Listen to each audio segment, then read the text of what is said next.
வணக்கம். இரவு நேர பிரதான செய்திகளின் ஊடாக நர்மதா சிறையில் முதலில் தலைப்புச் செய்திகள். விவசாயிகளுக்கு மகிழ்ச்சி செய்தி. புதிய காப்புறுதி திட்டம் அறிமுகம். மத்திய வங்கி வெளியிட்ட முக்கிய அறிவிப்பு. உக்ரைன் இராணுவ தளபதியை அதிரடியாக பதவி நீக்கிய ஜெலன்ஸ்கி. இனி விரிவான செய்திகள். பயிர் இழப்புகளால் பாதிக்கப்பட்ட விவசாயிகளுக்கு இழப்பீடு வழங்குவதற்காக உருளைக்கிழங்கு மற்றும் காய்கறி பயிர் செய்கையை உள்ளடக்கிய ஒரு புதிய காப்பீட்டு திட்டத்தை அறிமுகப்படுத்தியது. விவசாய மற்றும் கமநல காப்புறுதி சபை இந்த புதிய காப்புறுதி திட்டத்தை அறிமுகப்படுத்தியுள்ளது. ஆரம்ப காப்பீட்டு தொகையில் 7% கட்டணத்தை செலுத்துவதன் மூலம் விவசாயிகள் இக்காப்பீட்டு பாதுகாப்பை பெறலாம் என்று சபை தெரிவித்துள்ளது.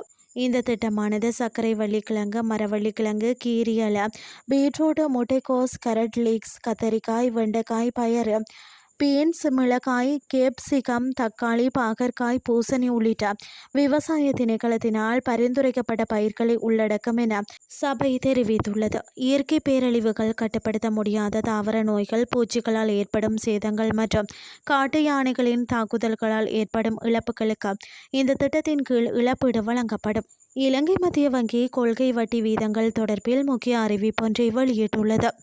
ஓரிரவு கொள்கை வட்டி வீதத்தை 8.75% பேணுவதற்கு இலங்கை மத்திய வங்கியின் நாணய கொள்கை சபை தீர்மானித்துள்ளது. நாணய கொள்கை சபை கூட்டத்தில் இந்த முடிவு எடுக்கப்பட்டதாக இலங்கை மத்திய வங்கி இன்று அறிவித்துள்ளது. உள்நாட்டு மற்றும் உலகளாவிய பொருளாதார நிலைமைகளில் ஏற்படும் மாற்றங்கள் மற்றும் எதிர்கால கணிப்புகளை கவனத்தில் கொண்டு இந்த தீர்மானம் எட்டப்பட்டதாக மத்திய வங்கி தெரிவித்துள்ளது. 2026 ஜூன் மாதத்தில் இலங்கையின் பொது பணவீக்கம் ஆண்டடிப்படையில் 6.8% அதிகரித்துள்ளது. இதற்கு பிரதானமாக உள்நாட்டு எரிசக்தி மற்றும் உணவுப் பொருட்களின் விலையேற்றமே காரணம் என தெரிவிக்கப்பட்டுள்ளது. இனி வெளிநாட்டு செய்திகள். உக்ரைன் ஜனாதிபதி விளாடிமிர் ஜெலன்ஸ்கி தனது இராணுவ தலைமையக தளபதி ஒலெக்சாண்டர் சிர்ஸ்கியை பதவியிலிருந்து நீக்கியுள்ளதாக சர்வதேச ஊடகங்கள் செய்தி வெளியிட்டுள்ளன. ரஷ்யாவின் முழு அளவிலான படையெடுப்பு தொடங்கியதிலிருந்து உக்ரைனின் இராணுவ தலைமையில் மேற்கொள்ளப்பட்ட மிக முக்கிய மாற்றங்களில் ஒன்றாக இது கருதப்படுகிறது. முன்னதாக அந்நாட்டின் பிரபல பாதுகாப்பு அமைச்சராக இருந்த மைக்கலோ பெடோரோவ் கடந்த வாரம் பதவியிலிருந்து நீக்கப்பட்டிருந்தார். இந்த நீக்கத்தை கண்டித்து உக்ரைனில் பல்வேறு கண்டன போராட்டங்கள் வெடித்தன.